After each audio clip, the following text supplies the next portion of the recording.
Prostate ক্যান্সারের অনেকগুলো treatment আছে আমরা জানি। একটা হলো শল্য চিকিৎসা বা সার্জারি আমরা করতে পারি।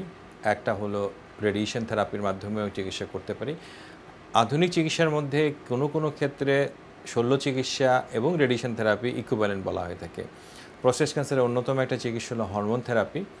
বিভিন্ন ধরনের হরমোন থেরাপি পাওয়া যায় এবং প্রস্টেট ক্যান্সার এমন একটি রোগ, যে রোগটিকে সরাসরি কিন্তু একটি মানুষ দীর্ঘদিন বেঁচে থাকতে পারে প্রস্টেট ক্যান্সার নিয়ে। তো এই কারণে কিন্তু এটা চিকিৎসা করলে একটা লোককে দীর্ঘ সময় বাঁচিয়ে রাখা সম্ভব। সেই কারণে আমরা যদি কেমোথেরাপি ব্যবহার করার যেমন সুযোগ আছে, হরমোন থেরাপি ব্যবহার করার সুযোগ আছে, রেডিয়েশন থেরাপি ব্যবহার করার সুযোগ, শল্য চিকিৎসার ব্যবহার করার সুযোগ আছে। এই সমস্ত বিষয়গুলো মিলে প্রস্টেট ক্যান্সারের চিকিৎসা করা খুবই কঠিন কিছু নয়, সহজসাধ্য, এবং যদি ধরা পড়ে তাহলে কিন্তু যে কোনো অবস্থায় ধরা পড়লেও কিন্তু প্রস্টেট ক্যান্সার চিকিৎসা করা সম্ভব।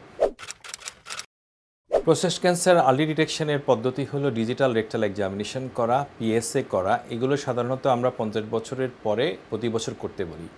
কিন্তু কোনো কারণে যদি কারোর মধ্যে বংশগত উপস্থিতি থাকে, যেমন বাবার মধ্যে থাকে, ভাইয়ের মধ্যে থাকে, এই সমস্ত কারণ যুক্ত থাকে, সেক্ষেত্রে আমরা বলি 45 বছর থেকে এই স্ক্রিনিংগুলো শুরু করা।